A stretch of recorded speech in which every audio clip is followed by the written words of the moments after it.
This is my grandmother, Naomi. We call her Nani for short.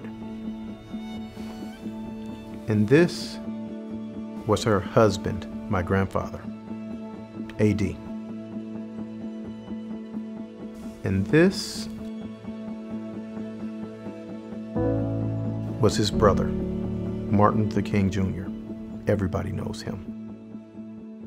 One thing that we all know about Martin Luther King is that he changed the world. He ended up paying for that with his life in 1968 as a result of an assassin's bullet. What most people don't know is that his brother, A.D. King, was also part of the civil rights movement and was murdered 1 year after Martin Luther King. Their sacrifices left many loved ones behind, including my grandmother, Nani. She has witnessed the consequences of violence, hatred, heartache. How does one overcome and live a life after such tragedies? Well, she will tell you. I still have a dream. The bottom line is, ML preached and more to make it clear that you must love everybody, you must do the right thing. He and A.D. preached that I want to do the right thing. And now, in my walk of life, is trying my best to follow in their footsteps, preaching love, forgiveness, because I think in my heart of hearts, the Lord will be pleased.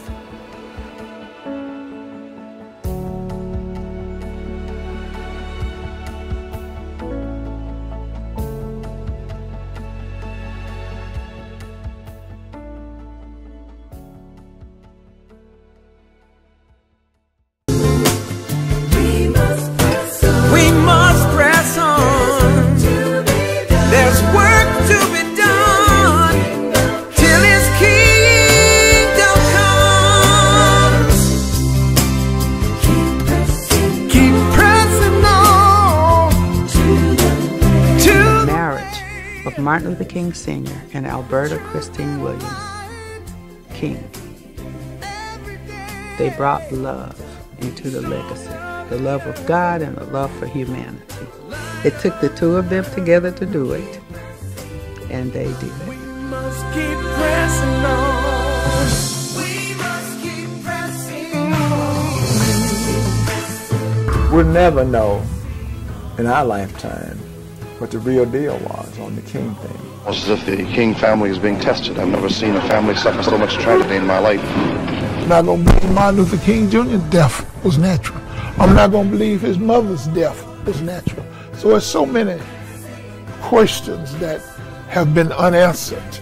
Here now is the true story of Alberta Christine Williams King.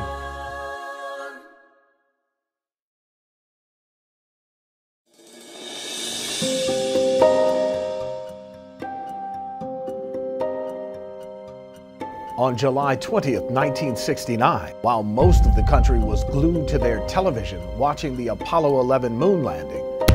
Tranquility Base here. The Eagle has landed. That's one small step for man.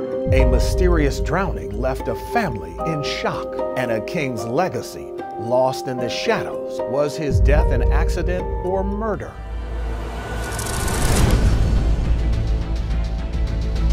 Alfred Daniel King. Love must be expanded, not only to our obvious enemies, but to those within ourselves. The younger brother of Martin Luther King Jr. was set to continue his brother's legacy. But just 15 months after Martin was assassinated. Sad news for all of our fellow citizens and people who love peace all over the world. And that is that Martin Luther King was shot and was killed tonight in Memphis. A.D.'s life was cut short too.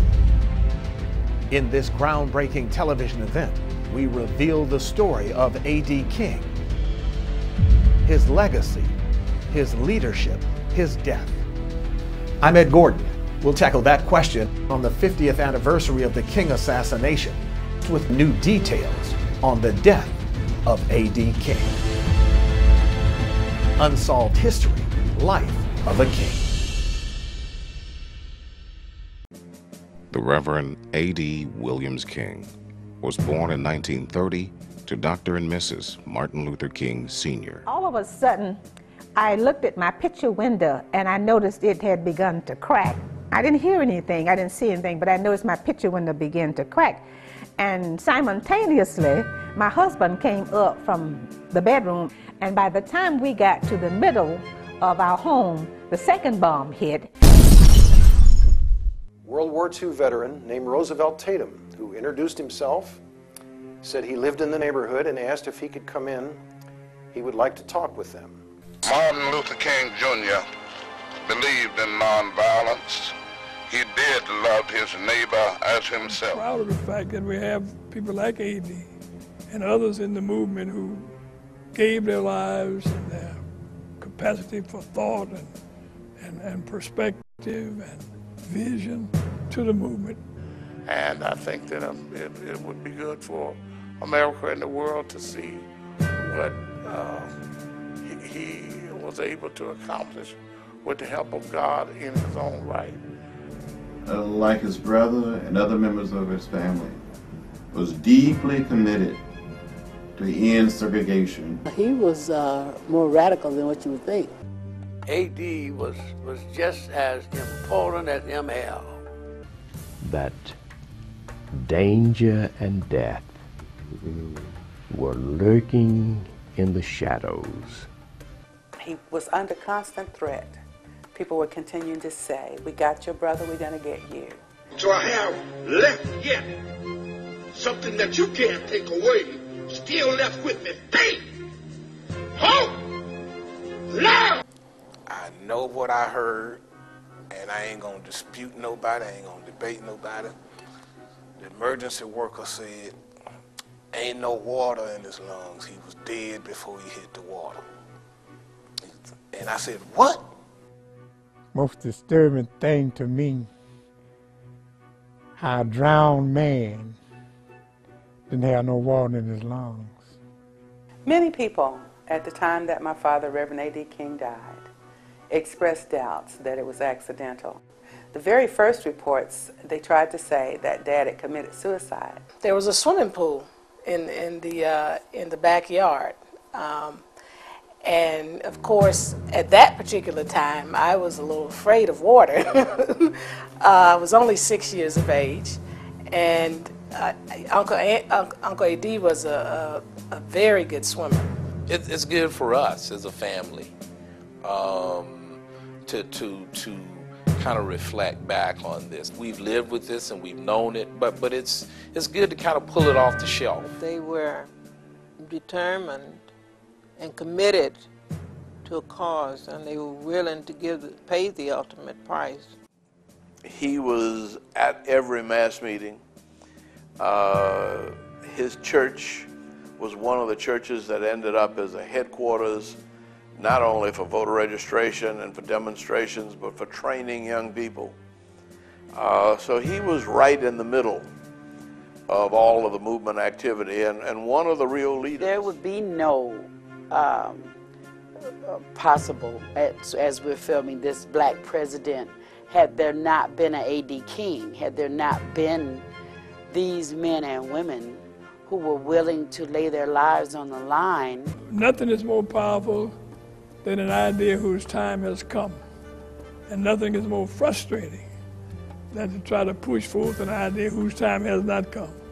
So we've talked about running for political office. Here we are in 2008, talking about electing a black president. I mean, sure enough. All I can say to you all that don't know A.D., what a man, what a man, what a mighty man. There is no doubt in my mind that the system killed my beloved husband, the Reverend A.D. Williams King.